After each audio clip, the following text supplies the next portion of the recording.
listening to China Plus Radio, connecting you with China and the world.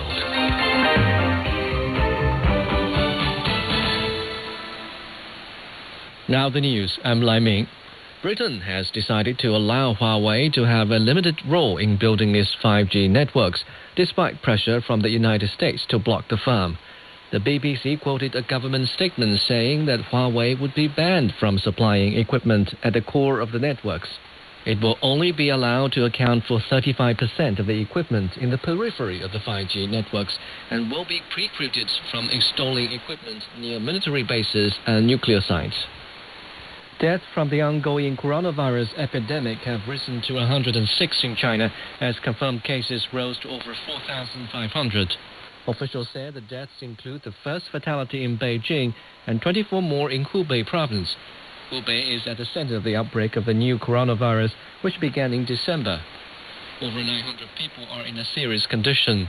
More than 47,000 close contacts of infected people had been traced.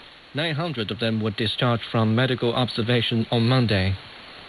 The chief of the World Health Organization said the organization thinks highly of the decisive measures China's government has taken in response to the ongoing viral pneumonia epidemic and has expressed confidence in its ability to manage the outbreak.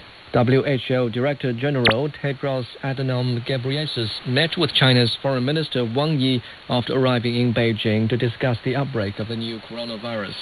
He said the WHO is not recommending evacuations of foreign nationals.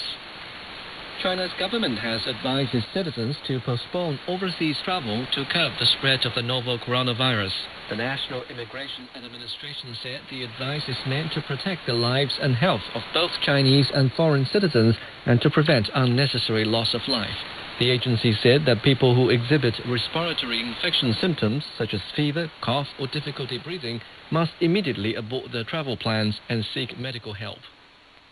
Hong Kong will significantly reduce transport services with the Chinese mainland to contain the spread of the coronavirus outbreak.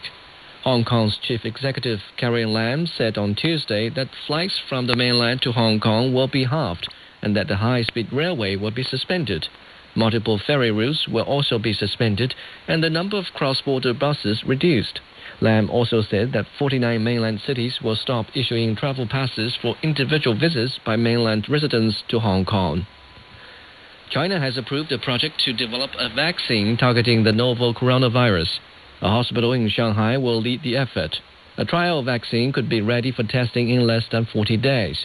Meanwhile, researchers in China have selected 30 existing drugs for further tests, including biologically active natural products and traditional Chinese medicines, which may have a therapeutic effect on the novel coronavirus.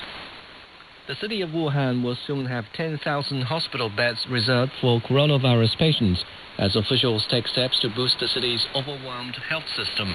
Authorities have already designated over 5,300 beds in various hospitals for use by coronavirus patients. About 6,000 more will be added in the next phase of the plan to expand the capacity of the city's healthcare system. 2 makeshift hospitals with a combined capacity of over 2,000 beds will also be ready next week. China's Ministry of Education says the 2020 spring semester will be postponed due to the novel coronavirus outbreak. The ministry did not give the exact opening dates of the new semester, but indicated that the decisions should be made depending on their localities. A criminal indictment charging Israel's Prime Minister Benjamin Netanyahu with corruption has been filed in Jerusalem's district court. The charges include bribery, fraud, and breach of trust. The indictment went ahead after Netanyahu announced that he has withdrawn a request to seek immunity from the Knesset, amidst signs that the majority in the parliament would reject his request. Prime Minister Netanyahu has repeatedly denied any wrongdoing, dismissing the allegations as a political witch hunt. Roger Federer has scraped through to an Australian Open semi-final matchup with Novak Djokovic. Federer survived 7 match points against unseeded American tennis Sandgren 6-3, 2-6, 2-6, 7-6, 6-3 to walk away victorious. Federer will be joined by the defending champion Djokovic, who beat Canada's Milos Raonic 6-4, 6-3, 7-6. Meanwhile, Sofia Kenin and Australia's Ashley Barty also secured spots in the Final Four on day 9 of competition. And that's the news. I'm Lai Ming.